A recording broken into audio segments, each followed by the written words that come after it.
we'll put it like that. Nice. What's it like? I was actually there in attendance in Cleveland for Coe's first career NFL touchdown, which was awesome. And, Awesome. It was a great game. You could hear me on camera. I was just screaming, "Say it ain't so, Coe! Say it ain't so!" Sadly, from there, the game kind of went off the rails a little. That was the last high moment of that game, but it was a great game. Overtime loss, fun time. Yeah. How was that moment for you? Seeing the first, whether it was on TV, in person, wherever you were, seeing his first NFL touchdown. How was that? Well, dude, I mean, we were at home because it was a away game. We don't travel to a lot of the away games because we can get into that later. But, to watch that and to think I wished I was there live. So to have your video was so cool. And just say, this is so cool. I mean, that was so cool for us. Catching it from Tom Brady, right? Like he's got the ball yet. I mean, first NFL touchdown means a lot, right? I mean, as a dad, that's just so cool to see. And it was fun to watch. And, it didn't have the outcome we wanted, but still the same. What a memory! What a memory to have, right? So, and honestly, cool. those.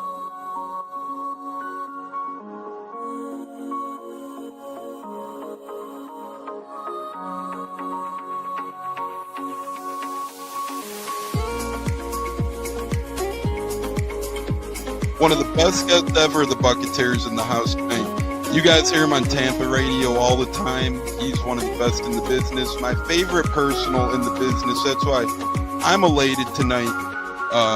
Growing up in the Chicago area, you're used to sports radio. That's what gets me through the day. So this man does help get me through the day, I will say, with the Pat and Aaron show at work. Nothing like it. So it's incredible. It looks like we got Stunna bumbling in. I'm Tampa Tones. We are joined by lead goon tonight, host of the Pat and Aaron show of WDAE, Pat Donovan.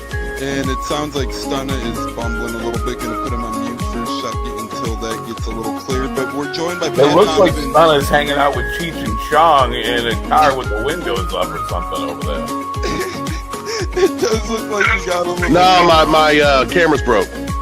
And he was trying to pull me in big time. And then I was like, dang, nothing's happened with Indianapolis yet. Like, I really want to give Indy a chance.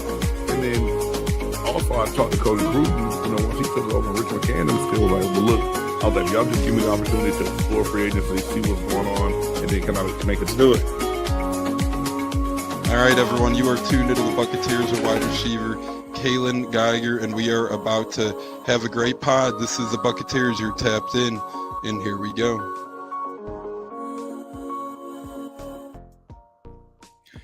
Howdy ho, howdy hey, how the hell is everybody? Victory Tuesday feels great. It feels amazing. What a win. Back-to-back weeks, we can now say that for this Tampa Bay Buccaneers football team. The 8-1-3 is a blaze of glory, of fandom right now, and all three of us will be at One Raymond James Stadium this Sunday, 1 o'clock Eastern, against the Jets. Now, real quick, before we bring in the great Zach, the great J-Lo, the Buccateers co-host here, I'm just going to say this, eerily similar feeling to last year when we started 2-0, and then remember Denver was supposed to be the, hey, let's kick the crap out of these fellas type game. Next thing you know, Denver came in here at 0-2. They won, and then they eventually became a playoff team. So I'm just saying, I do expect to beat the Jets, and I do expect a victory, but a lot of people right now have to remember, 2 weeks into the year, we know very little about the National Football League at this point in time, and any given Sunday, and the Bucs have historically struggled in week 3. Now, with that being said, very happy mood today. J-Lo, Zach, on a Victory Tuesday. Zach, how the hell we doing? Doing great. How can you be anything other than great on Victory Tuesday? Yeah, and it just makes it feel that much better. It's already Tuesday now, right? Which means tomorrow is already football eve. Next thing you know, Thursday's here, and it's just a quick turnaround when you have Monday. And I will say, a Monday night football game in that first 7 o'clock Eastern time slot and winning that damn game and then having a game after to kind of unwind to, unpack to. You put the Bucs interview on the side. You put the game on the other TV. Life is good. Life was great. Last night was a lot of fun. It was very close to not being fun, but the Bucs made it very fun, right, J-Lo? Oh my God, yes. What an exciting game it was. A lot of anxiety, like they usually put us through on, primetime games or any game in particular. But it was a big win. Shout out to the team. They fought hard and they earned that win. So it's an awesome feeling, man. You gotta love being a Bucs fan today. Yeah, we love our lady listeners. Trisha says, Happy Victory Tuesday, guys. Same to you, Trisha. Thanks for tapping in. Olive, hey, everyone. Great Bucs win. Yes, we joined the 2-0 club. Yes, Marv Albert says. We appreciate that. King Cook, what's good, fellas? Victory Tuesday at a cost, but that's how the game goes. On to the Paper Planes gang, a.k.a. the Jets. Baker is a fucking dog, bro. I sent it to some people on Instagram, I believe. I sent it to both of you, but I remember somebody was explaining Baker, and they're like, in today's game, they call it Himothy. In my day, they called it Dog, D-A-W-G, and a lot of Baker memes going around. And again, I love it, but at the same time, I don't want to get too ahead of ourselves. Nothing against the Bucs and nothing against playing great, because that's what they've played, beating two borderline playoff teams on the road in struggling settings, Atlanta. The public said we couldn't go in there and win. We did. Prime time, the public said we struggle with that. What did we do? Break that hump off our back. So now we go into week 3 against the Jets, and this is why we call it King Cook, like you referred to. Now it's time to prepare for the Jets. This is why we call this Two Me Up Tuesday, because we're doing exactly just that. But real quick, we do have to give our stars of the game.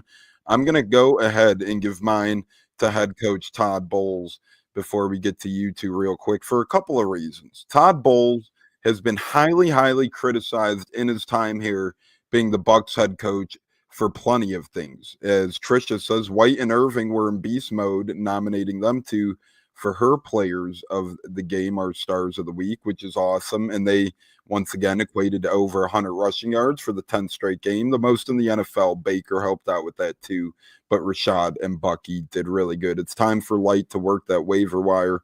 Yeah, we'll talk about that with Kancey, man, going down and see our potential replacements. But I'm giving mine to Todd Bowles, guys, for a couple of things. A, I'm not going to call him names. I'll be very nice about it. But Troy Aikman, who was really anti-Bucs all night, it seemed, but that's regardless of the fact, seemed like he was hating on Todd Bowles a little bit for going for it on 4th and 10 with the game on the line with only about a minute and a half left. Couple of things there. That was 100% the right call. I do not care the Buccaneers had 3 timeouts. The Texans would have already been in field goal range at that time. Then best case scenario, the Bucs get the ball back down 8 with about a minute left, little under a minute left, and no timeouts left, and you have to drive the field to score and win that football game. And that's best case scenario, right? First down ends a football game, plain and simple. Todd Bowles grew big balls, went for it, and he's had these for a couple of years now, but went for it, got the first down, kept that drive going. Baker Mayfield, shout out to you for being elusive. So that's my kudos number 1 to Todd Bowles. Kudos number 2, realizing you had a problem, identifying you had a problem, and hiring help to solve that problem. Not a lot of coaches would do so. We saw Todd Bowles hire a game clock specialist as Mr. Beastline has really come in here, and he's done a hell of a job. Really, I mean, come on. Bringing the clock down to 9 seconds, running that ball with 2 timeouts was incredible. And I felt that that was the right thing to do. And you gave the Texans an ultimatum. Hey, you only got 6 seconds left. You really either have to do a kick return or try one play and get a flag on that play. So that's my flowers number 2 to Todd Bowles. And flowers number 3 kind of relates to what King Cook. Can we give our O-line coach his flowers? Kevin Carberry. Shout out to Todd Bowles. And I know Jason Light's behind this too, and the Bucs as a whole. But for assembling this coaching staff, again, finding Josh Grizzard, who I think is doing a hell of a job thus far, 4 straight offensive coordinator, 4 straight seasons. filling in the defensive coaching openings so greatly thus far. I think those have paid off tremendously. I think Charlie Strong's impact is felt. Look at Elijah Roberts. Look at Greg Gaines. Those are two depth pieces who played a hell of a D-line game last night. So I think outside of our special teams coordinator, Thomas McGoffkey, I think that this coaching staff has done a really good job. So that's my star of the game. I give it to head coach Todd Bowles. Could be a coach, player, front office personnel. Anything of the like? Zach, where are you leaning for your star of the game, my friend? Is the great Jimmy Coletta. So his big W last night, 5th season in a row, going 2-0, baby. That's right, Jimmy C. Yes, sir. Well, I just want to piggyback off what you said and just talk about how for the last few years we've all pounded the table for Todd to be more aggressive in certain moments. And it feels like we've gotten that this season. I mean, he went for it on 4th down early in that game last week, way down at our end of the field, and showed his aggressiveness. And then last night, going forward on 4th down in a critical moment, and then on that last drive, not panic calling timeouts like you've already said. So you've already put it really, well. I just kind of wanted to pound the table a little bit more for the fact that we're getting what we've been asking for. Right. So be thankful for that. Be thankful for that Todd is self-aware and has ownership of those mistakes, and he's looking to do better so that this team's more successful. That being said, I'm going to go a little bit outside the box here, and I'm going to give my flowers to Gardner Johnson for waking up Baker. Yes. Because it looked like Bake was going to be down. I mean, you saw him reaching for something. Initially I thought it was the ball, but then I'm not sure. It looks like he's dealing with an ankle, and then Johnson comes over, starts running his mouth. And if you watch that clip, man, Baker just immediately pops up straight up off the ground and gets into his face, like immediately forgot everything that hurt and just popped straight up and was like, nope, not having it today, son. And then just went on to, do what he does and what we're starting to grow accustomed to as Bucs fans, right? If we're down 1 score with the ball under 2 minutes, why should we not feel as comfortable with Baker as we have with Brady in his time with Tampa, right? He has proven that he can move the ball in those critical situations, down 2 starting tackles, and with the rest of the interior line, aside from Mock, reshuffled and playing a foreign position from a heavy pass rush from Houston. Those two defensive ends for Houston are no joke. So it was just a really, really good showing all around.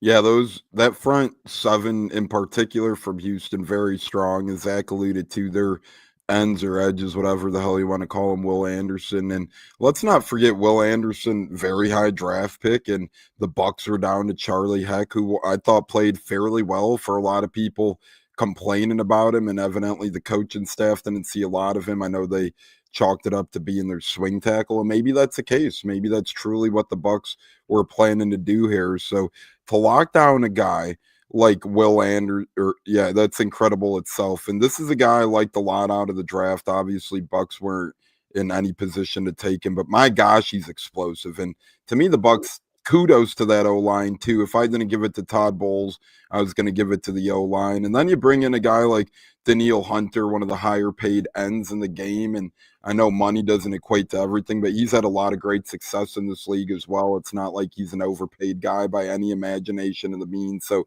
to get those two and then Sheldon Rankins, I think he's very underrated as well. So just kudos to the Bucs O-line, running game, everything in general to kind of get it clicking. King Cook, for better, for worse, brother, we're going to be seeing a lot more Elijah Roberts, and I'm excited about that. Not for the reason why we're going to see more of him, but I think that could be a good player. We'll talk about that. Baker was woke. His X-Factor ability kicked him mad in style, LOL. Yeah, it really did. But alluding to Zach's point, as Bucs fans, Bucs people, we never feel out of it now. And this isn't a feeling we had before Brady. Once Brady got here, it changed our minds. Nothing against Jameis, Josh McCown, Byron Leftwich, other QBs of yesteryear, but we just never really had that, hey, 4th quarter, game on the line, who's going to win it for us feeling in 15, 20 years. Now we have it in back-to-back quarterbacks and Baker. The thing I love about Baker, and we all alluded to this, Zach, I know we talked about it before you were even a co-host of the show, but his escapability of the pocket is something that helps this offense so much. And nothing against Tom Brady. His first 2 years, not that he was fast, but with the brace on his knee, we've seen him pick up and scramble a couple of times, right? But year 3, you could tell he was more that statue, that dead duck in the pocket, and he would just chuck the ball away or get sacked when things weren't going well, and that really cost the Bucs a handful of plays. Now you see Baker 4th and 10 game on the line last night, running his ass off and really doing a great job for this Bucs team. J-Lo, before we get to you, Pops text into the show saying you guys on the Buccateers have backed Bull since day one, and a lot of fans have.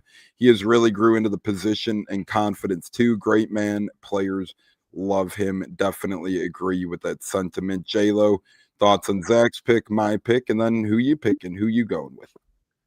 I couldn't agree more with both of your guys on bringing up, great points. And Bulls, like Pop said, we've been biggest supporters since day one. He's been here. We always backed him up.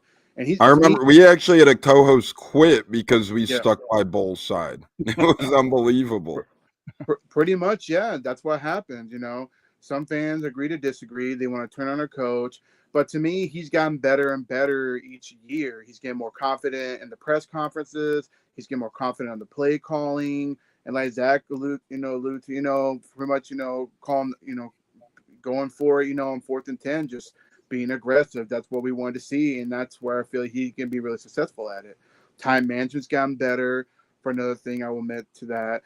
And then I gotta say, when y'all guys brought the offensive line, that's where I'll give my kudos, my flowers to, for bending a little bit but not breaking, especially reshuffling. Grant Barton playing a whole different position. He had some struggles here and there, but he held his own. Ben Bredesen looking like an all-pro center, snapping that ball on point. I mean, who would have thought? I mean, that's just clutch timing, for him, to where we don't really have to rush Tristan this coming week. So to me, the O-line did a great job keeping Baker, off the ground for the most part. And that should be about Baker Mayfield. He doesn't have to always stay in the pocket. When he has to run, he'll run. Like Todd Bowles said, he doesn't have to run, but he'll run when the time is right to get that first down, to keep the drive going. So to me, the offensive line, the coaching, what has been very impressive. Carberry, he's probably one of the best online coaches in the league right now, getting these guys prepared to play on Sunday or Monday night prime time. And I'm just getting more confident as the season goes on, off to a 2-0 start. And that's why, J-Lo, you're exactly right. This week is a big week, and we're off to a 2-0 start. And as great as that is, we really got to hunker down this week, go in there, take care of business at home, because the schedule gets really tough after the Jets. This is why you need to go 3-0, as J-Lo was alluding to at the 2-0 precipice. But after the Jets, you got home against the Eagles, who have looked really good this year so far, beating the Chiefs in a high-powered Cowboys offense. At Seattle, which is across the country in a time that's going to be a wonky one for us because, yeah, it's 4:05 Eastern, but that's 1:05 Pacific time. Bucs ain't really used to that. Then you bounce home against a 2-0 San Fran team who, within the past 5 years, another one of those teams who the Bucs have not been able to beat. Bucs have not been able to play well against San Fran. Then you go on the road, Monday Night Football, to Detroit. Then on short rest, I know they're 0-2, but then you travel to New Orleans, a place where it's always tough to play, divisional opponent. Feel like Tyler Shuck could be in by that time. They might have a burst right there. So, Zach, that's a really tough, I'm going to say, 5-game stretch, and I know the Saints are a part of it. Again, we should beat a team like that, but on the road, division opponent, short week rest, rookie quarterback most likely at the time. That's a really tough 5-week stretch, Zach. That's why I really want this Bucs team to get to 3-0, because then next thing you know, not that it would be ideal, but you go 2-3 in that stretch. And again, not that you want to, not that it's ideal. You're still going into the bye week sitting pretty at 5-3. Right. Absolutely. And a few of those matchups, those important ones, are on the road. So there's a lot of travel. That travel to Seattle is not easy. Then you're going to Detroit and to New Orleans. So, I'd like to have a couple of those at home. I know we got San Fran and Philly at home, but it's tough to play in Detroit, man. That fan base is reinvigorated. So it's tough. So those are you got communicate, especially if the offensive line is still playing out of position. Now you got to continue to work on the silent counts and all these things. So it just adds those extra factors when you play in places like Seattle and Detroit. So very important to try to pull out five wins out of that group. Yeah, J-Lo, what say you? I mean, pretty much as Zach alluded to, a place like Detroit, obviously the Bucs stole a win there last year, but on Monday Night Football, not going to be easy. In Seattle, again, a place that historically has given the Bucs fits, and Seattle's emotions will be running high as that's a battle of 1976. So just going to be a crazy little rough stretch, J-Lo. This week is a very big one. The Bucs cannot overlook this like they did Denver a year ago. No, I couldn't agree more, especially depending on how our O-line's going to look. We don't know yet. That's going to be a big question mark. I will say after that, y'all guys are right. I mean, it's going to be tough. Philly coming to town. That's going to be a tough one. I don't think we're going to blow them out like we did last year. I think last year they were down on some players. So that's going to be a close one. Going to Seattle is never easy. Seattle's always given us fits in the past. So that would be an intriguing game. Lowry gets in that stadium. San Fran has our number, is what it is. Hopefully, we finally beat them like we should. Detroit, tough, man. And then New Orleans, New Orleans, no matter what the record stands, they always been a thorn in our behind. Anything can go wrong in that game. And like Zach just said, it's a tough ask, to win 5, out of 5 of those games, coming up. But the Jets game's very important. The Bucs got to take it serious no matter who's at quarterback. They got to get that 3-0 start. That way, we're off to a great start. And then, plus, it will motivate the boys to play Philly. It will motivate. When you win, it motivates these guys that they can beat anybody in this league, no matter how good they are. And I think, J-Lo, as you alluded to, a win means everything for these guys. I think that's going to help a guy like Greg Gaines, who played a pivotal role in yesterday's win. Hey, Greg, you just help us to victory. Now he's bricked up to play this week, right? Obviously, sadly, a brother in arms and Kancey went down, but you get victories and you get these guys into games, and next thing you know, they're very amped up. And it doesn't really matter. This is one benefit for the Bucs. Fields and Tyrod Taylor have similar styles of play, so that is one nice thing. It's going to be a scrambling first type of quarterback, whoever is in there against the Bucs. Obviously, both QBs could still throw well, but Fields or Taylor, you're at least prepping for the same QB. I wouldn't be shocked if Garrett Green helps out the practice squad and gets some QB reps in this week to try and mimic a Justin Fields who's in concussion protocol, or a Tyrod Taylor. Isn't Wirfs back this week? Not a guarantee he could be back.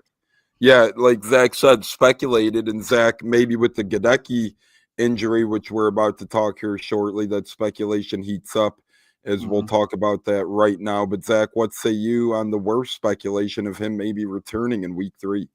I think it's a good chance. I feel like if week 2 would have been a divisional game and on grass, we might have seen him in week 2. This game being at home on grass, I think we'll see him, especially with Goedeke out. But that being said, I really hope they don't continue to shuffle this line. Let's just put it back, put Heck at right tackle. It's easier to fix one hole than it is to fix 4. So let's put everybody back where they belong. Chip with the back, or put an extra tight end on the right side to help Heck out if needed. I think the offense would look a lot better. There were times last night where it kind of looked disheveled a little bit and it got just completely blown up. So I think if we can focus on just one problematic area, we'd have a lot more success and be able to do some more of those things with play action and those longer developing plays that they still wanted to do, but almost every single time they tried to do that, we ended up getting a sack and getting off the field. So I think we see Wirfs back this week. Yeah, and alluding to that, since you mentioned sack and getting off the field, it made me think of third down and the great success we've had on defense on third down so far, and that's been quite the turnaround from years past. Remember, within the past couple of years, it was third and it could be 38, and it's like, oh God, they're going to throw a screen and they'll get 39 yards somehow. Right. The craziest things would happen. Now it's like third down, pin your ears back, go after the quarterback. I trust Jamel Dean, Antoine Winfield Jr., Benjamin Morrison, Parrish, everyone else back there. I trust them enough to do their jobs one-on-one alone where, hey, even if they get beat a handful of times, it's worth it in the game going for gold. Cleave me says Colts and Bucs, baby. Yeah, we were in Indianapolis on Sunday. I'm like, Bucs playing a Monday game. Let me go with the family, check out some Colts Broncos. Always a fun time to root against Sean Payton. That was a fun atmosphere to be at. Broncos fans thought they had that thing. One penalty flag comes out, whether you love the rule or not. You know, you can't do that in football. You can't impede. I don't agree with the rule, but it's a rule. You got to know better. I think it's stupid. I think it's dumb. I think it shouldn't be in the rule books, but since it is, Sean Payton even admitted, we just got to be smarter than that. So Colts with the big win. They're 2-0. Daniel Jones is starting to look like a Sam Darnold type reclamation project, Baker Mayfield type reclamation project, potentially, as we said earlier, 2 weeks in, a long recovery ahead. But the Colts are kind of like the Bucs right now. They're 2-0. We're 2-0. We have the Jets. They have the Titans. Their schedule gets real hard after that with a couple of tougher games like the Cardinals and at Raiders. So they're at the same precipice we are. The great Richard T, happy 2-0 Tuesday, Bucs fans. Just getting out of work, catching you guys late. Hi from the Low Girls, Tampa. Hi, we love our ladies. Thanks for tuning in. Always a great time. And we love that you guys are all tuning in. So real quick, Diana Rossini put out a tweet, a post, whatever the heck you want to call it. Go back and forth. Flip a coin, why don't you? Per the Associated Press, the Tampa Bay Buccaneers are the sixth team since the NFL merger to start 2-0 in 5 straight seasons. So that's pretty incredible. Last team to do that was the 2013 to 2018 Denver Broncos, who had Peyton Manning at quarterback. So pretty great stuff there. Very cool stuff from Diana Rossini. But speaking of cool stuff, the Bucs starting 2-0 is certainly cool. But what's not cool are these injuries. We're battling Luke Goedeke out for a couple of weeks. Jeremy Fowler reported Elijah Kancey likely out for the season, according to Adam Schefter, local media as well. It seemed like Emeka Egbuka, we haven't heard much from that, but it seemed like he got shaken up a little bit last night. He had to put the wraps on. You've seen him getting wrapped up on the sideline. Baker Mayfield banged up. We're going into this thing short on rest, only 6 days of rest. So that is the only problem with Monday Night Football, right, gentlemen? You go into Monday night, you're hyped up, you're excited, you win the game, but then Tuesday hits and all of a sudden you play Sunday.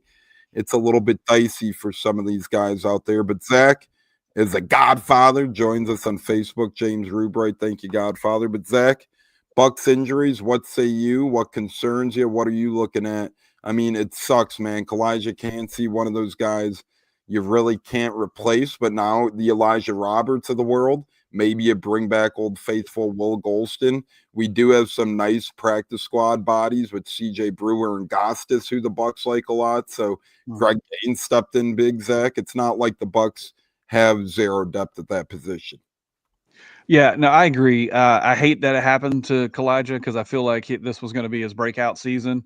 It happened in the preseason too with Walker. We all had high expectations and high hopes for that kid, and then he's not even going to see the field this Great season. point. So, yeah, it really sucks when these things happen. You know, these guys work their asses off. It's a full-time job. It says off season, but those guys don't take any time off to be out there and to grind with their teammates. So when these injuries happen, it's awful. And that's not just for the Bucs, for any of these guys, any team. You know, it's the same.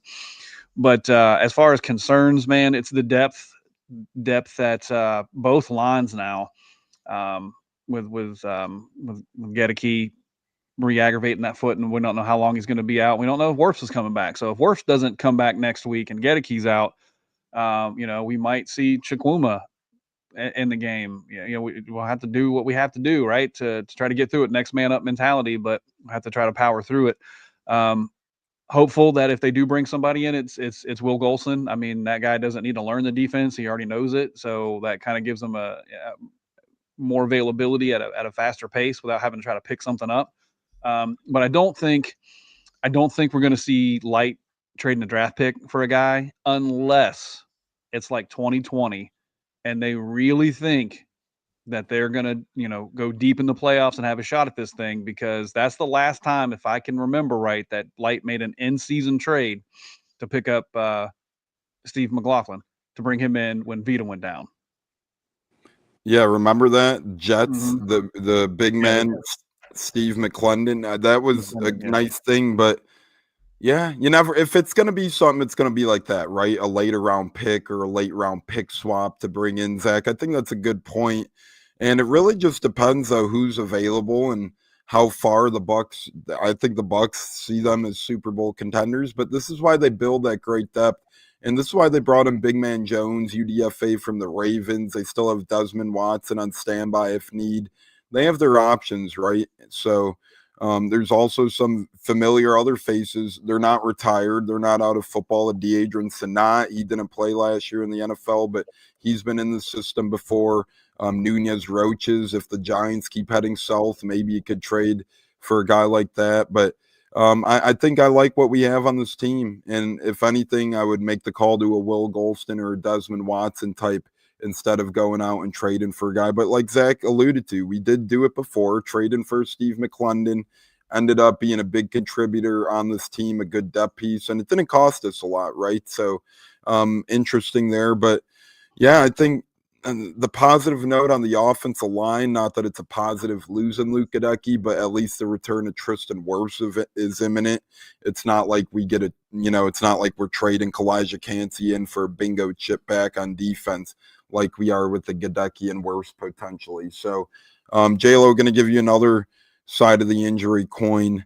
Are you concerned with Baker and Ibuka looking a little shaken up at all heading into a 6-day rest period against a physical team like the New York Jets and Aaron Glenn? Defensive guys are always physical. Richard says Yahoo said Bucs first team since 70 to score winning touchdowns within the last couple of minutes, back-to-back games to start a season. Pretty impressive stuff. But J-Lo, thoughts on the Baker Ibuka banged up situations? Either of those scare you?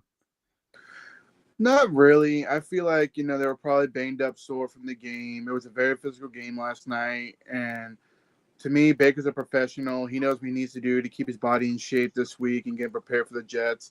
It wouldn't shock me if him or Ibuka don't practice tomorrow, kind of get a rest day because, they earned it. I feel that could be something that could be happening. But Ibuka's he's already professional to us, man. We already seen what he can do. The dude's a stud. But to me, I think they'll probably get 1 day rest and they'll start practicing Thursday. I feel will be more likely on that part. Yeah, and King Cook, not to get it confused, he's not exactly deemed as hurt, but he got wrapped up last night, and then the announcers alluded to him maybe looking a little slower on a couple routes later in the game after he got banged up. So him and Baker aren't necessarily quote-unquote hurt, but they're more banged up, so to speak. But the great Ian Beckles always said, hey, you're pretty much banged up every week of the football season once the regular season starts. So unless, but the Bucs also at the same time, and I think it's brilliant how much they not hide necessarily, but how low key they are with a lot of things. You might not hear that they're injured, and then Thursday or Friday could come and they might pop up on the injury report, but let's hope not. We'll see how that goes. So yeah, King Cook, hold your breath for now, but what is against the Bucs is they're on a short week's rest heading into Monday night or Sunday night football, piggybacked off of Monday night football. And Baker Mayfield on Instagram says built different, 10 toes down, and post a picture of him staring Gardner Johnson right into the eyes. That is awesome. That's a leader we want right there. That's a leader we need right there. I seen a tweet earlier where you see like 5 different big name figures tweeting how cool Baker Mayfield is. This is just great stuff for the Bucs. Not great special teams. Pops texting what to do with their special teams. Zach, we're going to start with you here. Chase McLaughlin, problem. Missed a kick yesterday, 2 kicks in week 1. Dixon got a pump blocked yesterday. I think that's a lot easier to fix. Just got to work on the release. And I'm not as worried about that as his punting has been good besides that pump block. So not as worried about that as I am with McLaughlin. But our punt return coverage hasn't been great either this year. And I know they threw a flag yesterday. To me, they keep that flag. And Dave Portnoy even said of Barstool, hey, I bet on the Texans, but they throw a flag. You see the block in the back. They pick up the flag. What the hell happened? So, Right. Zach, just Thomas McGoffey came in to kind of fix Keith Armstrong's spills, and we really haven't seen that thus far this season to start out. Yeah, that wasn't anything special about those teams last night. They were ordinary. That was ordinary teams out there. Aside from Cam's punt return in the Atlanta game, the special teams have been a special problem. Chase is, that was one guy that I was not expecting us to talk about as like what, WTF moments, but I fully expected him to come in and have corrected the issues from last week. But man, I don't know. I don't know what's going on there. I don't think you panic on a short week and bring anybody in. I think you got to let him kick this week and see if he can self-correct. I mean, maybe he doesn't like kicking on turf. I don't know. I don't know what the problem is, but he's not been that bad since he's had on this uniform. So it's it's a head scratcher for sure. But I think if he struggles against the Jets, especially misses an extra point, we'll probably start looking at replacing him. The field goal, you're going to miss field goals, right? Like, I think we all have an expectation that he's not going to be perfect on field goals, but that extra point was so huge in that Atlanta game because it puts them up 4, and then they have to score a touchdown. It takes the field goal tying the game up off the table. So we can't have that. But I think we give him another week and then go from there. Yeah, a couple things as well to piggyback off you, Zach. Outside of that Cam Johnson return, which is great, and I think that helps solidify himself as at least a punt returner until he makes a big mistake, we really have struggled. And Deion Jones has been a savior on 3 kick returns now. I counted it. The opening one, week 1, where Atlanta ended up getting the Bijan Robinson touchdown. Coverage was blowing. Jones had to step in. Both of the original first 2 kick returns for the Texans last night, same thing, number 45, Jones had to step in. They're getting to about the 40-yard line, 45-yard line. You just can't have that to start out football games. You really just can't. You're giving the offense great opportunity to score when you could make a momentum defensive statement to open a game, hunker down, and really kick butt. And one guy I noticed that got beat and did not play well on both of those plays was Josh Hayes, who was on this roster to be a big contributor for special teams. If you can't get the job done, and that's why you're on this roster, that's a big problem. So I think they're going to have to look in to see if Josh Hayes is worth it or not. We did see Kendall Vilder activated and elevated last night, so maybe him and Hayes will start switching. But shout out to Deion Jones as well for really picking up on Josh Hayes' mishaps. It looked like King Cook. I'm going to tell you what happened to Tez was Ryan Miller, for at least for now, not talking about the return game, so to speak, but they like Ryan Miller over Tez because his punt return coverage is superior and his special teams play is deemed superior. Todd Bowles said today on the Todd Bowles show, Ryan Miller is on this because he could do special teams real well. And he also he has 3 touchdown catches and 13 career receptions now.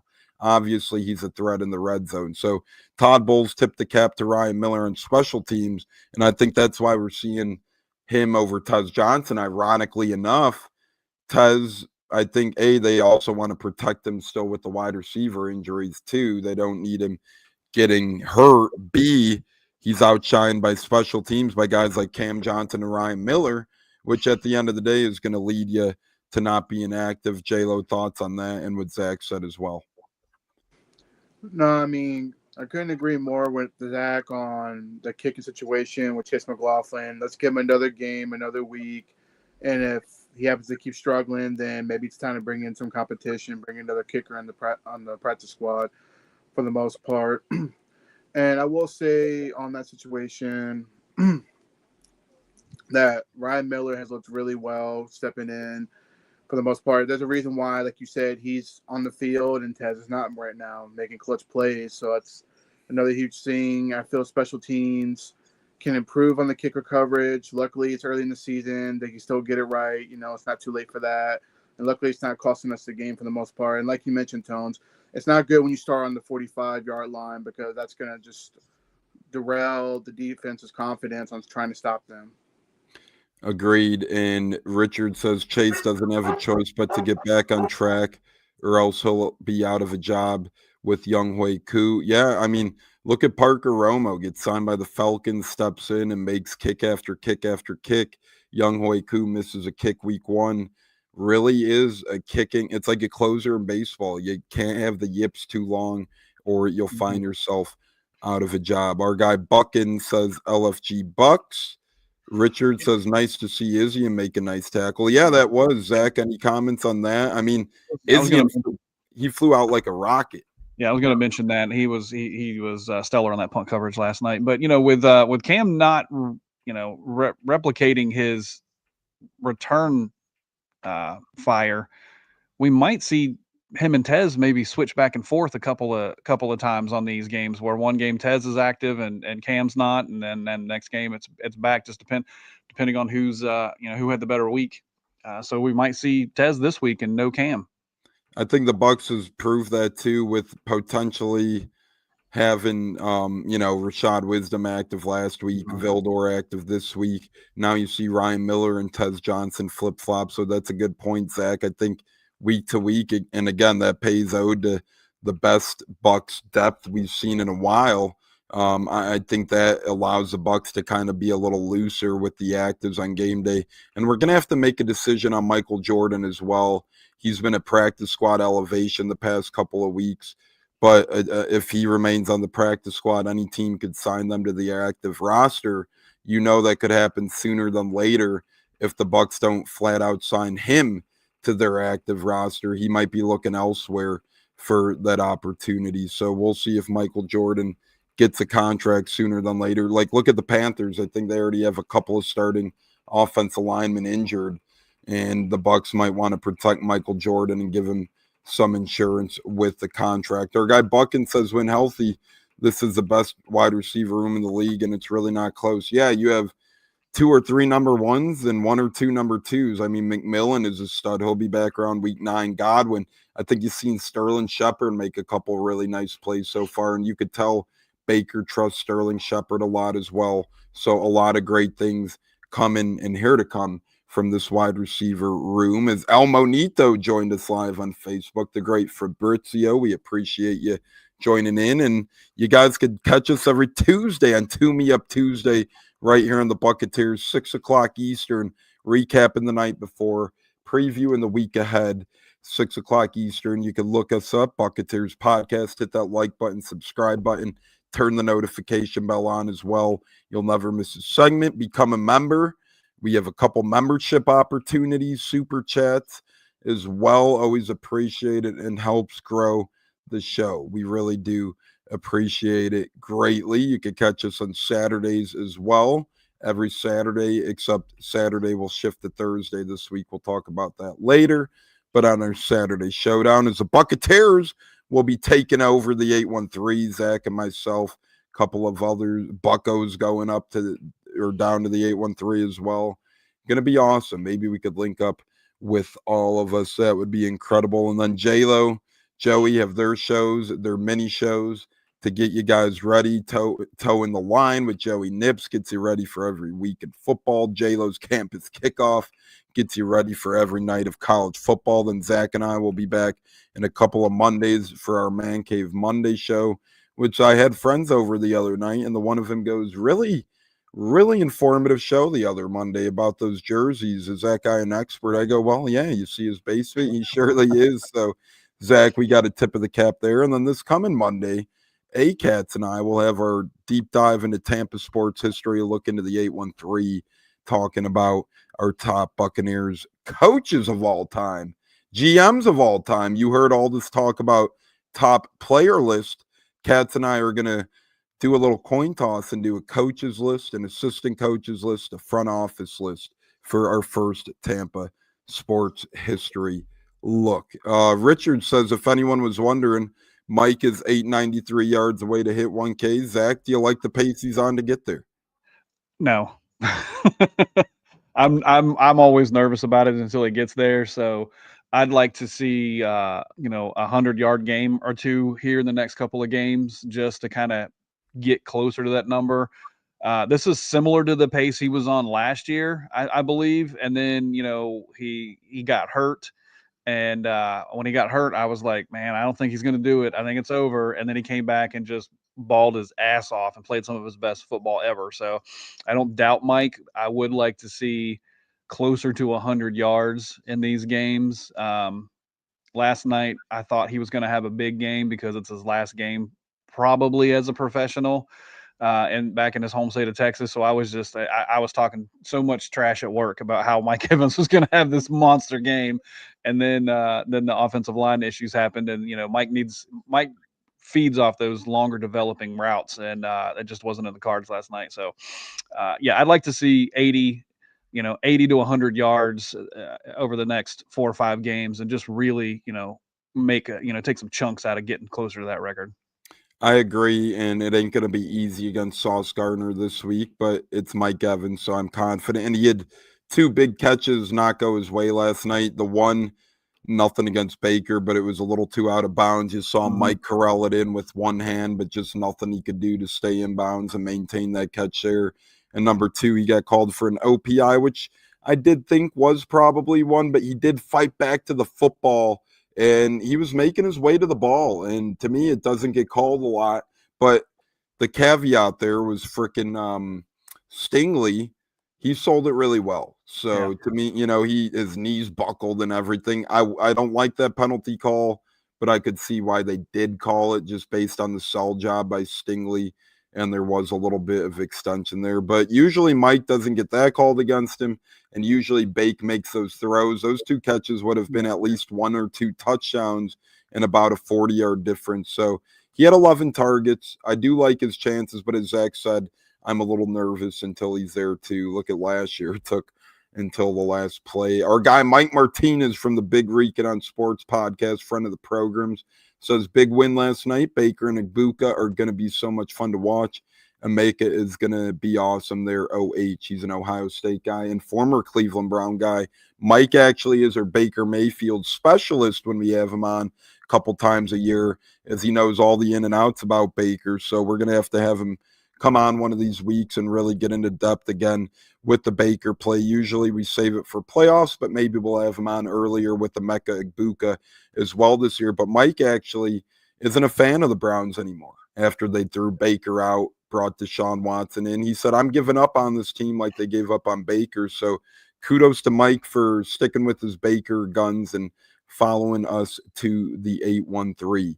I think this game's going to be I think the Bucs do win, but I think this game's going to be a closer game than people think this Sunday, but I hope it's not a nail biter. I wouldn't call it a nail biter, but I think the Jets stick around on Sunday, and we'll see. Worst getting back should help Mike get more targets. Yep, Zach made a great point on that, leading to longer route times, leading to more targets, leading to more catch opportunities. Speaking of opportunities, guys, plain and simple, J-Lo, can the Bucs get to 3-0?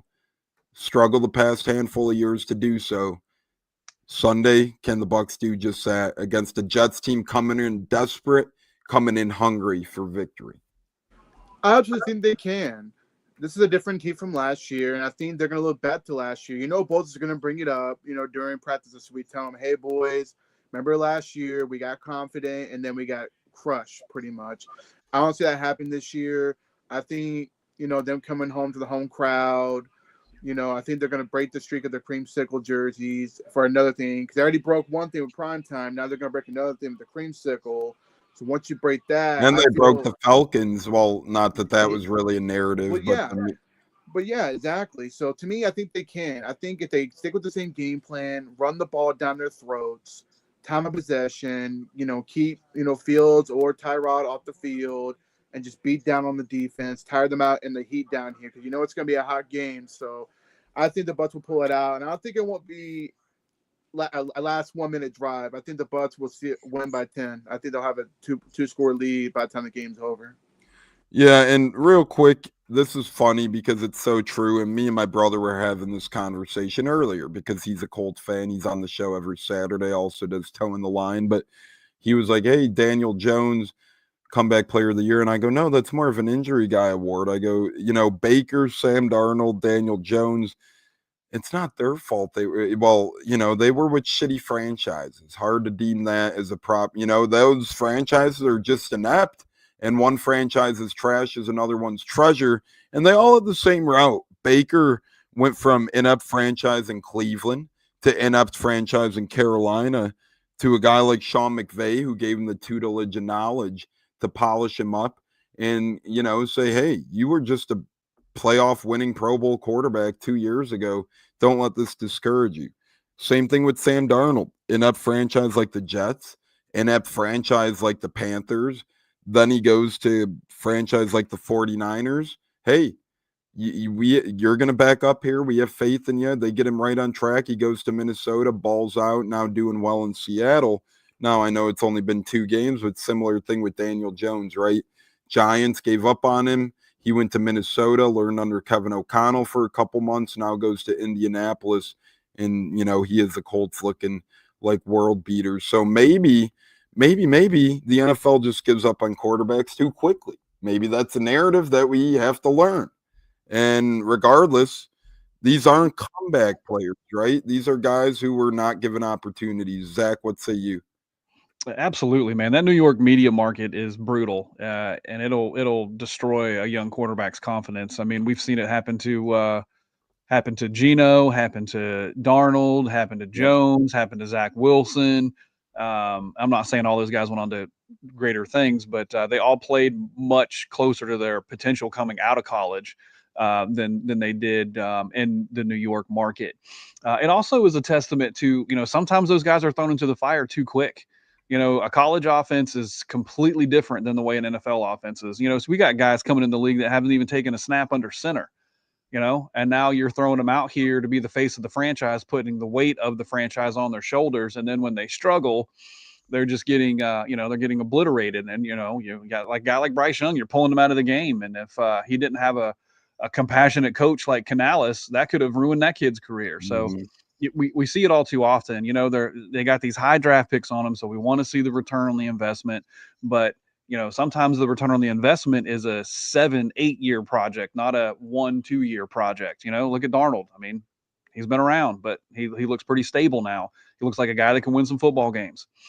So yeah, it's unfair, but it is also the nature of the NFL machine. Totally agree. Couldn't agree with you more. And before we get to something Zach and I love to do, into the significance of white creamsicles, we're going to really quick go over a couple NFC South questions, the state of the NFC South. J-Lo, you're going to get Saints at Seahawks talk. Zach, you're going to get Panthers Falcons preview. But Zach, Panthers and Falcons squaring off.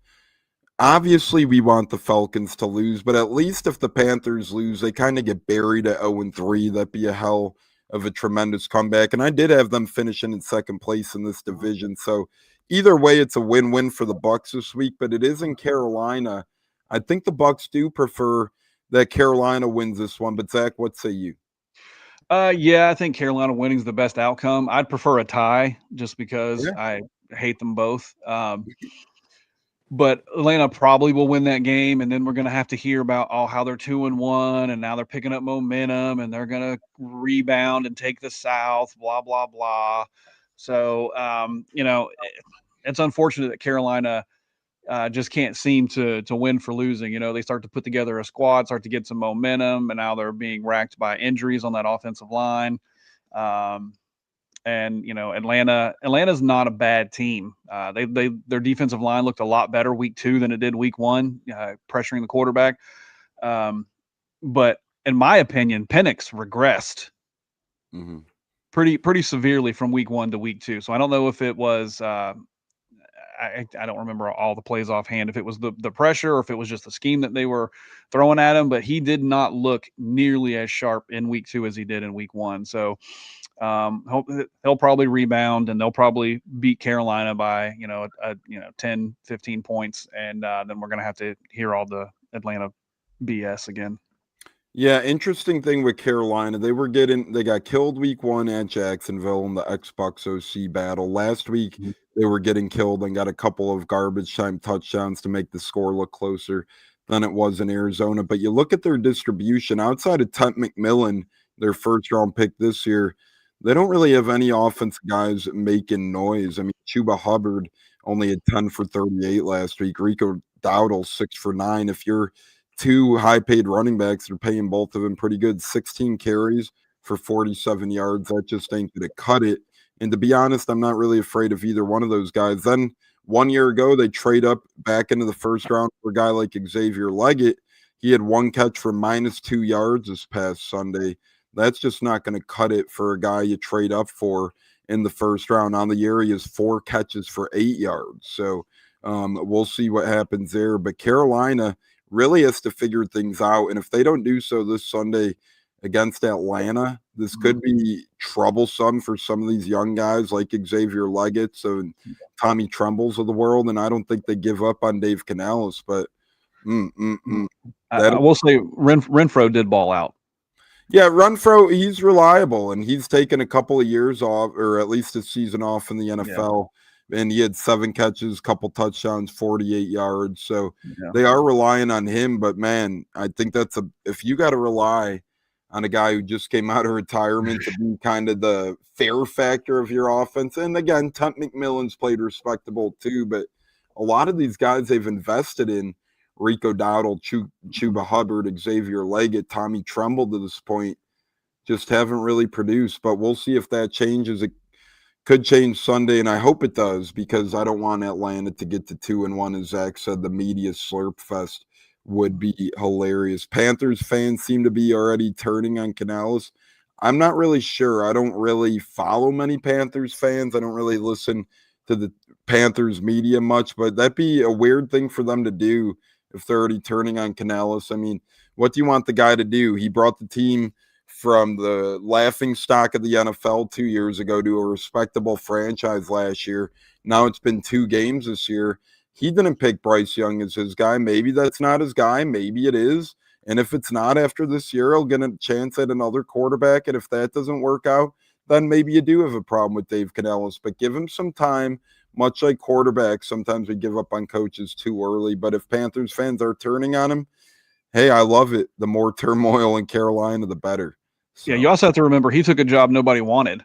Nobody wanted that Carolina job. You know, that's why they had to offer it to a 1-year play calling guy, and hopefully that he takes it, right, and gonna hedge his coaching career on that franchise. So you can't, and all the injuries. There's a lot of things that are happening that are outside of his control.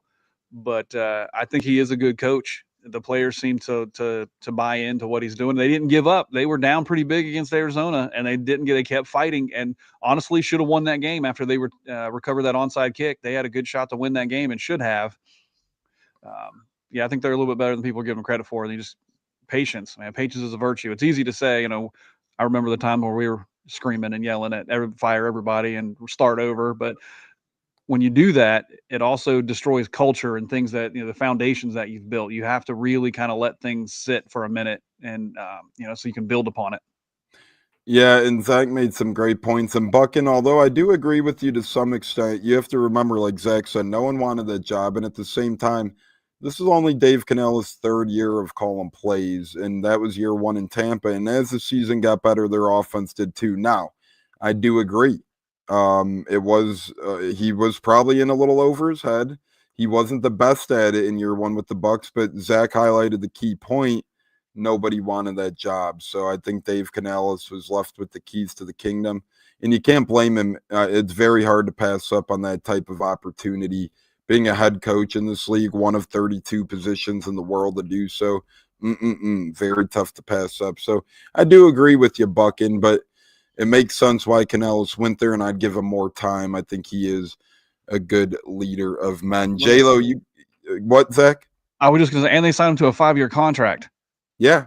So they're not going to get rid of him this season and still pay him, 4.5 years or 3.5 years on that money, because those contracts are fully guaranteed. So he'll probably get 3.5, maybe even 4 years out of that if they're not successful before they move on.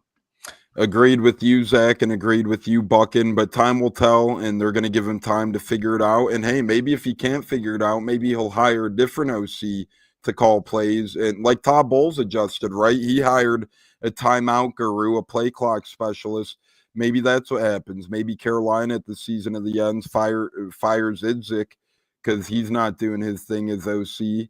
Remember, he followed them there as a Bucs wide receiver coach to the OC of the Panthers, and maybe they bring in veteran OC like a Raiders did with a Chip Kelly or a Washington did with a Cliff Kingsbury type thing. Maybe Panthers go out and I don't know. I'm just gonna come up with a name here.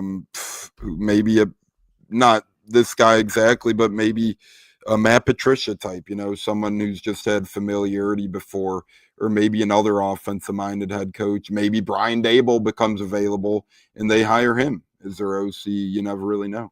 Mike McDaniel's probably going to be needing a job soon.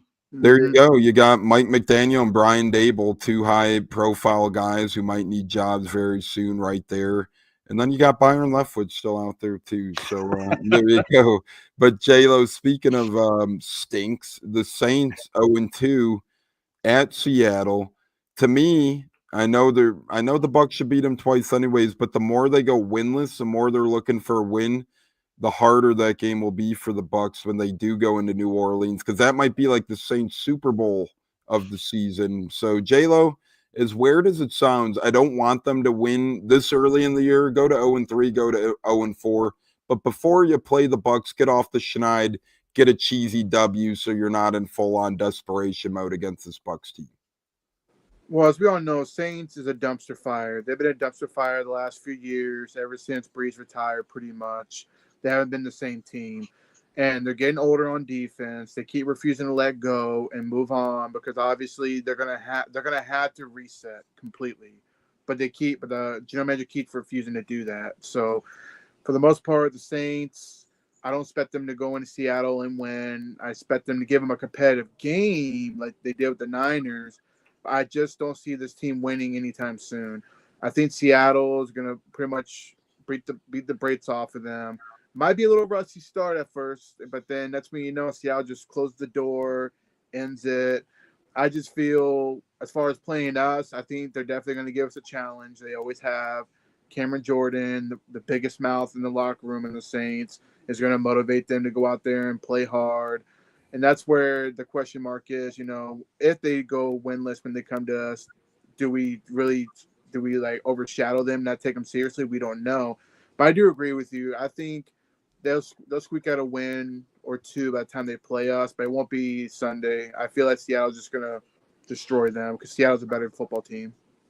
And Buchan agrees with me. Saints will absolutely treat our games as their Super Bowl, and that's why I want them to at least get 1 to 2 cheesy wins outside of that. So they can, rookie Tyler Shuck will probably be starting that dime, and the NFL's a league that gives up on guys quickly. He's going to want to make all the impact in the world because the Saints will probably have a top 5 or 10 pick next year, and they'll be looking at a franchise quarterback dead in the eyes. And Tyler Shuck's going to want to play good football, so it'll be interesting to see how Seattle comes out. Spencer Rattler is probably nearing the end, so he's going to be playing his tail off. And then Atlanta at Carolina. Let's go Carolina. Let's go Seattle in those 2 games this week, in my opinion. But speaking of opinion, I love these white creamsicles, man. I can't wait till they're back this Sunday. Going to be beautiful to see in person, and I think Cody Mauch is going to look fresh. And shout out to him too. Big number 69 has been playing some incredible football for this Buccaneers team. Without him, I don't know if our run game would be doing as great right now with all these injuries up front. 69 is becoming a mainstay at right guard, and very great to see. But Zach, we'll both be there on Sunday, 1 o'clock Eastern. These white creamsicles are going to be great to see. What say you? Whole reason I'm coming to this game is to see these jerseys in person. I can't wait to see the stadium. I'm hoping Bucs fans show up, and white out the stadium. And I'm not a proponent for the white jerseys. You guys know I prefer the reds. But in this instance, man, let's show up, show out, wear our whites, white out the stadium. I can't wait. In my opinion, Tones, I agree. 69 looks good in that creamsicle, but the freshest number on the field is the number 1 jersey. There's the single digit jerseys are just so clean, and the 1 looks so good. Those are going to be a commodity, but I think the majority of the players keep those jerseys. I think if we see any out there, it's going to be ones that probably didn't even hit the field. They were just on the sideline type guys. But I'm amped up for this. I can't wait to get into Tampa and start meeting up with people and then taking over Ray J.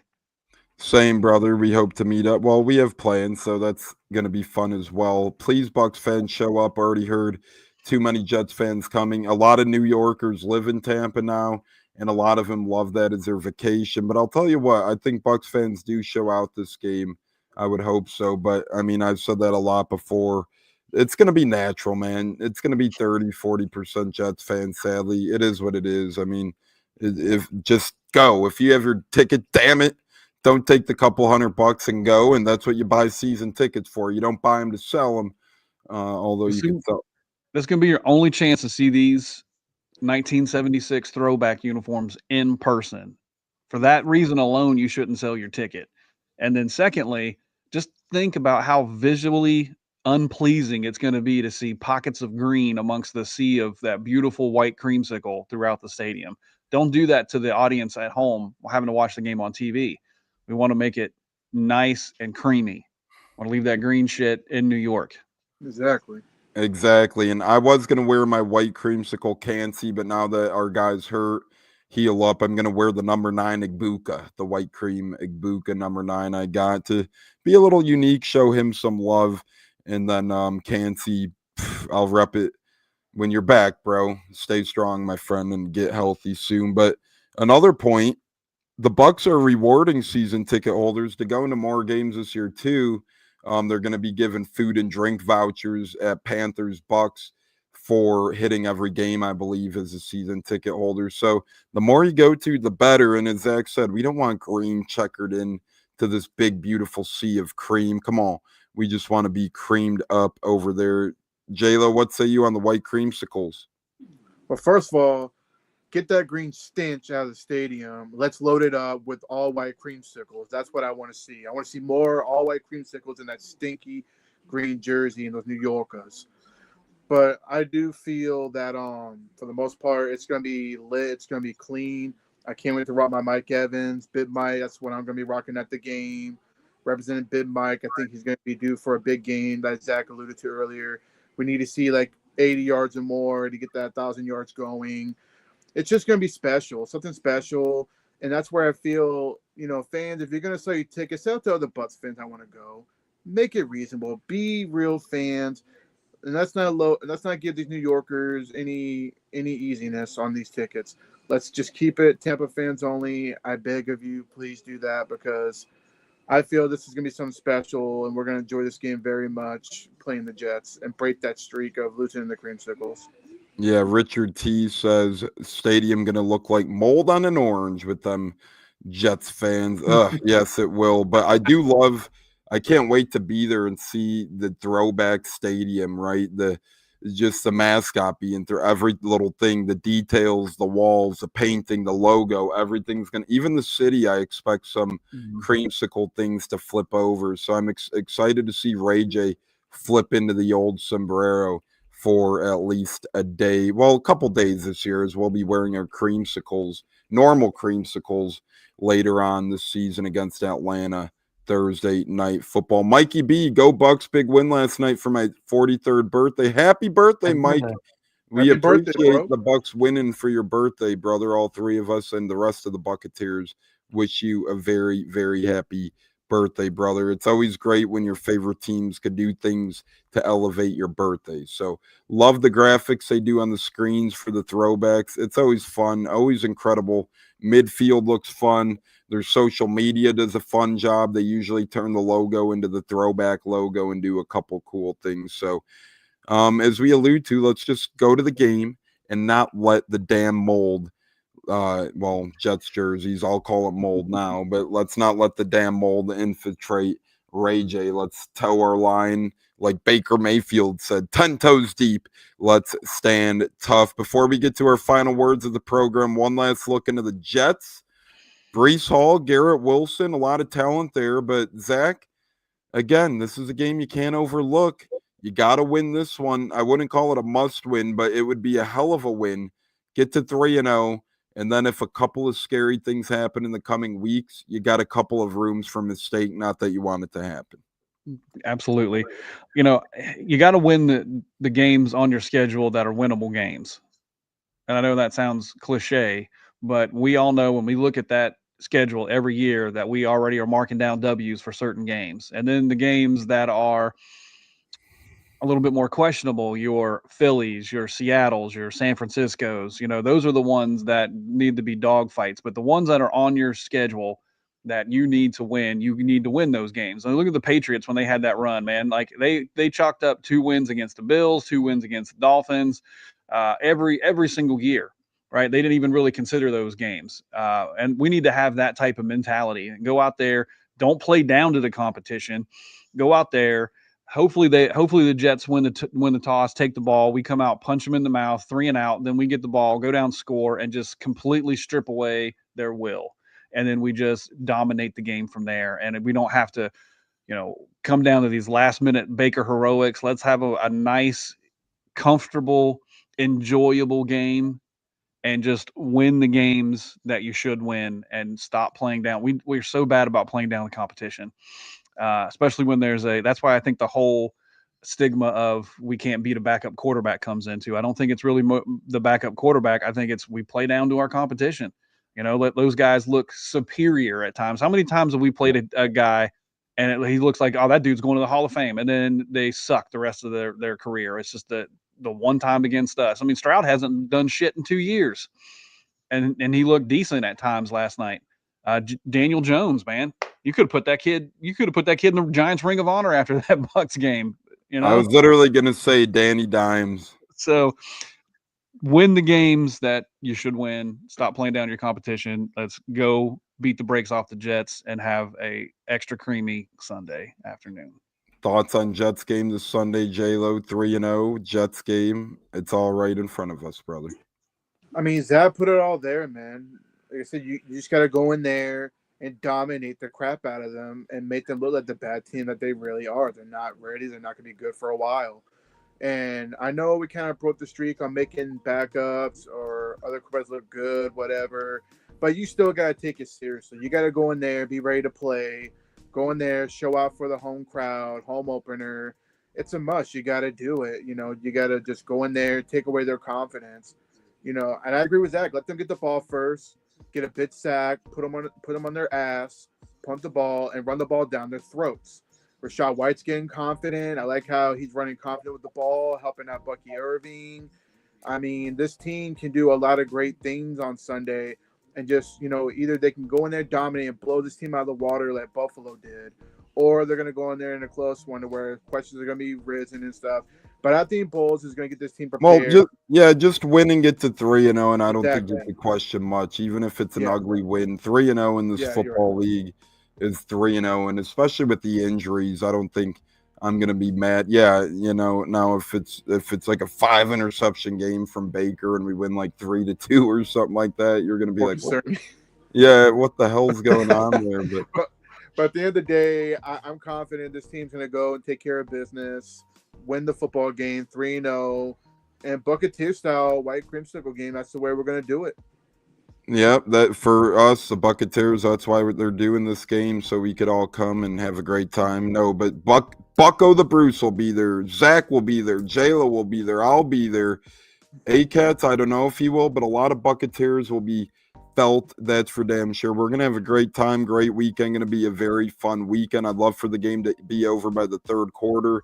We can't let teams hang around. We do too much. I agree with everything right there, but we know how this goes, right? So usually Jets will come in here, but if we smack them around, awesome. But I just want to win the damn game, get to 3-0 by any means necessary, escape with the win. I'm really intrigued to see, though, what players step up this week. I do agree. Start out on defense, kind of get aggressive, and go from there. We need an interception this week, though, real quick.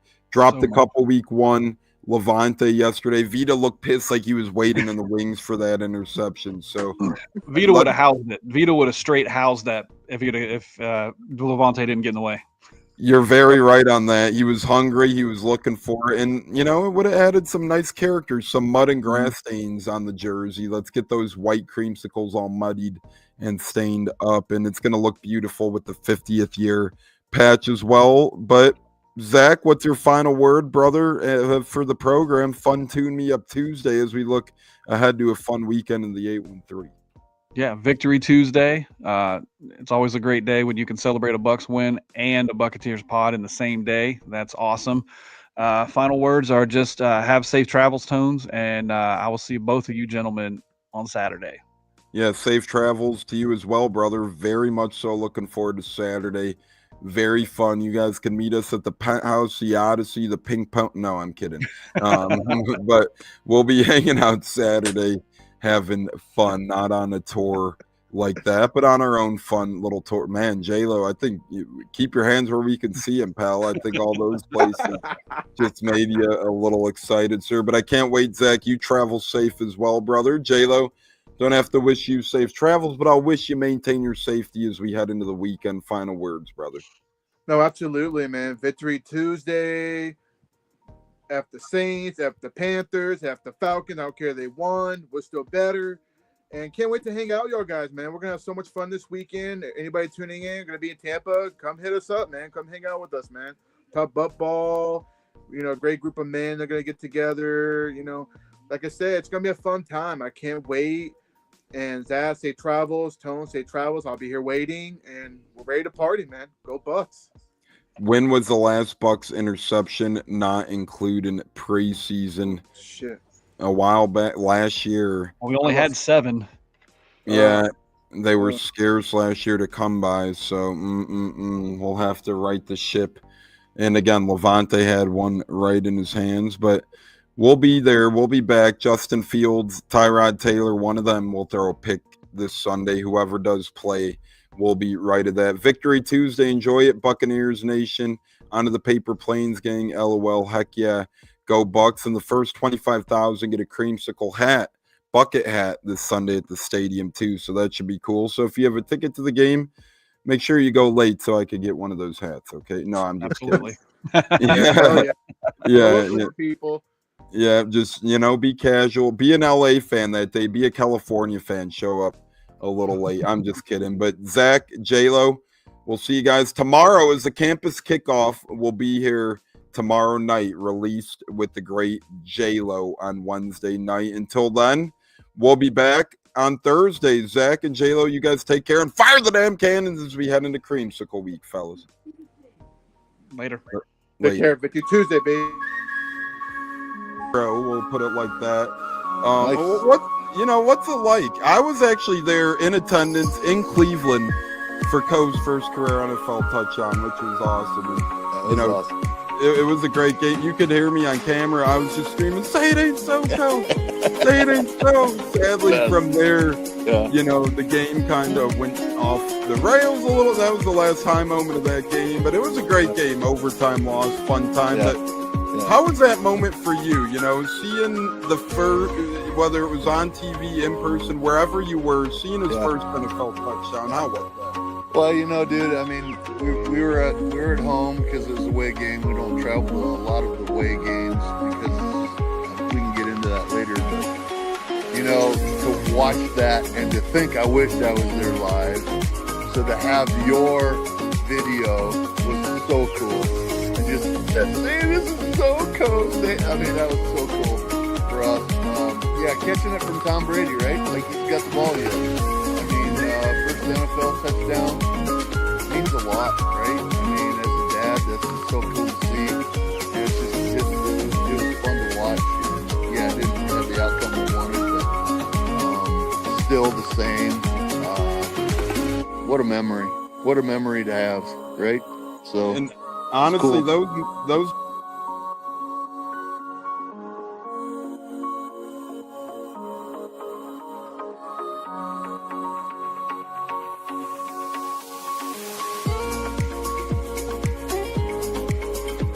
One of the best guests ever, the Buccateers in the house. You guys hear him on Tampa radio all the time. He's one of the best in the business. My favorite personal in the business. That's why I'm elated tonight Growing up in the Chicago area, you're used to sports radio. That's what gets me through the day. So this man does help get me through the day, I will say, with the Pat and Aaron show at work. Nothing like it. So it's incredible. It looks like we got Stunna bumbling in. I'm Tampa Tones. We are joined by lead goon tonight, host of the Pat and Aaron show of WDAE, Pat Donovan. And it sounds like Stunna is bumbling a little bit. Going to put him on mute for a second until that gets a little clear. But we're joined by Pat It looks like Donovan. Stunna's hanging out with Cheech and Chong in a car with the windows up or something over there. It does look like we got a little. No, my camera's broke. And he was trying to pull me in big time. And then I was like, dang, nothing's happened with Indianapolis yet. Like, I really want to give Indy a chance. And then also I talked to Cody Gruden, once he took over Rich McCann, it was still like, well, look, I was like, y'all just give me the opportunity to explore free agency, see what's going on, and then kind of make us do it. All right, everyone, you are tuned into the Buccateers of wide receiver Kalen Geiger, and we are about to have a great pod. This is the Buccateers, your taps.